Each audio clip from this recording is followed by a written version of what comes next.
I'm now on my way to the local farm shop. This is the second one today and I'm doing my monthly shopping, so I'm going to show you basically everything I do for my monthly shopping. I went and got my monthly eggs. That was the first place. We went locally to the local farm, saving about 60% there, but again getting quality eggs. Now on the way to the farm shop. The first one was a vending machine which is owned by the farmer. This is a different farm now, and I'm going to show you the difference in quality of veg you get here. As most people will be aware, in the Western world now everyone has to have these perfect vegetables, all these perfect shapes, sizes, and that has resulted in a lot of chemicals being put in our foods. I don't even actually know fully what they put in these foods, but it's not good, it's not natural. The last time I was at this farm shop, I actually had a good chat with the farmer, and I says, look, I says, what do you advise for buying vegetables? He says, look, I can only touch on what we sell here.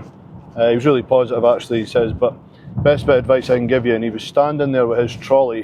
He shops in his own shop. I doubt he pays for it, but he was in there and he says, if you look at my trolley is full of muddy vegetables. All of his vegetables were covered in soil and things. He said, if you ever go to a farm shop or you ever come here, always buy the ones that are covered in mud. They have got the least chance of ever having anything. All the stuff we have here is natural anyway.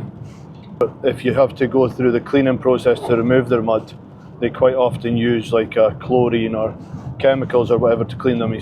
Although they're natural vegetables, you've then exposed them to all these harsh chemicals that they don't need. But I actually went here and bought all my vegetables. I went home and made my favourite tomato soup recipe. It was Ina Garton's cream of tomato soup. It's absolutely delicious. Ina has obviously been making this with supermarket vegetables, which I always had as well. I thought this is going to be amazing soup when I go here and buy the top quality vegetables from the farm shop. It's the worst soup I've ever tried. And that is because the flavours of the vegetables here were so strong. I couldn't get every vegetable I needed here, so I had to buy some of them from the supermarket. The vegetables I was buying here were so strong that when mixed with the supermarket vegetables, all the ratios and that were so far out, it was really, really bad soup. But it just shows you then obviously how these things all affect taste and things. But the farmer said that never buy them that have been cleaned. If you go to a farmer's market or you go any of these places, just make sure you are buying something that is dirty and just go home and give it a little scrub. When I go home, I've got an old sponge and I just put them in a sink quickly. I get a sponge with the rougher side, let them soak for a minute, let the mud go loose, and I just give them a wee scrub. And you know, the taste of these vegetables are amazing. They're so nice. Again, you're supporting local businesses.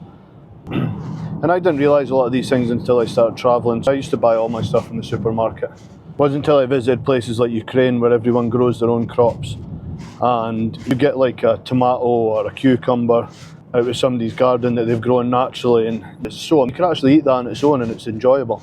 You pick up a tomato and you eat it, for example, and it actually tastes like a tomato. You pick up a tomato here at the supermarket and eat it, and it's like a ball of water, sorry.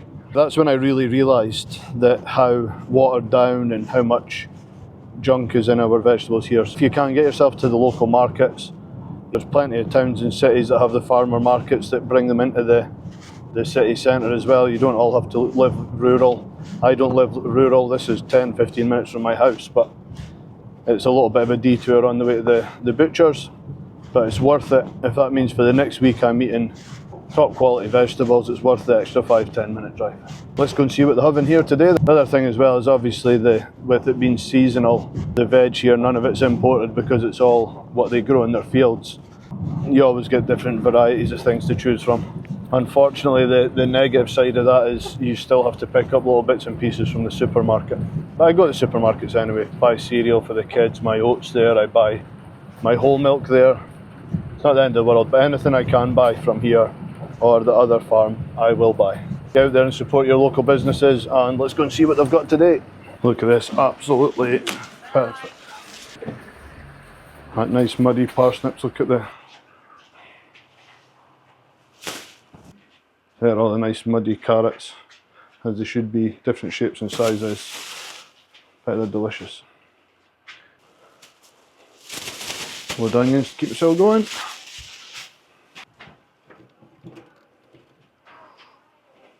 Look at that for broccoli.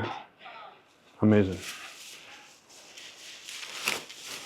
I actually prefer tender stem broccoli, but when it's fresh like this, can't go wrong. Sweet potatoes as well, look at that. Look at that. Load of sweet potatoes there. Giant sprouts. Amazing.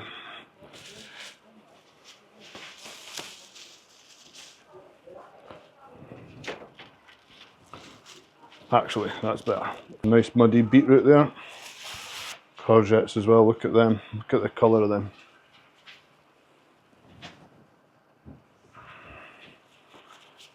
Look at the colour of them.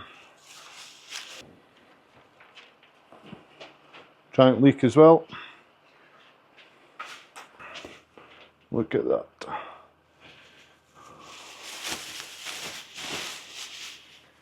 Delicious. Look at them giant vine tomatoes. Actually smell like tomatoes, not like some watery ball. So that'll do it, but as you can see here, delicious.